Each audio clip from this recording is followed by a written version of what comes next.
So guys, let's discuss this question.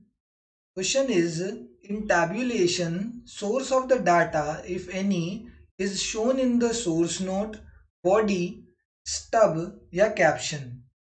तो अब हमने एक टेबल बनाई है, ठीक है. इस टेबल में क्या है, in this table source of data if any is shown in the table.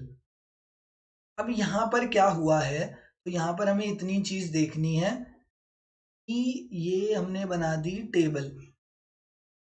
अब इस टेबल के अंदर जो भी कंटेंट था, ठीक है, मैं वो पूरी टेबल नहीं बना रहा, किसी भी चीज से रिलेटेड हो सकता है. जैसे क्या पता ये किसी सिटी की पॉपुलेशन के बारे में हो, ठीक है, या पॉपुलेशन नहीं तो ग्रोथ रेट के बारे में दे रखा हो, कोई भी चीज के, सिटी ए बी सी ऐसे बहुत सारी सिटीज हैं, उनका ग्रोथ रेट दे दिया.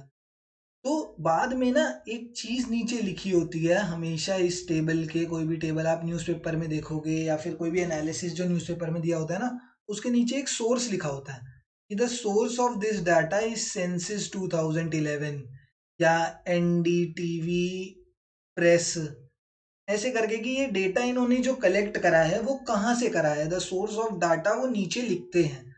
एंड इस जहां पर वो सोर्स ऑफ डाटा लिखते हैं उसका नाम क्या होता है, सोर्स नोट बोलते हैं उसे. तो option number 1 is the correct answer here. कुछ सोचने की जरूरत ही नहीं थी इसमें वैसे तो, क्योंकि नीचे हमेशा टेबल के नीचे उसका सोर्स लिखा होता है कि ये हमने जो डेटा कलेक्ट करा है या डेटा हमने लिया है वो कौन से सोर्स से कलेक्ट करा है, मतलब कौन से सोर्स से हमने ये डेटा देखा है, जिसकी हमने क्लासिफिकेशन करी है, टेबल की फॉर्म में कन्वर्ट करा है जिसे, वो डेटा हमने कहाँ से लिया है, तो वो हमने डेटा यहाँ यहाँ से लिया है. That source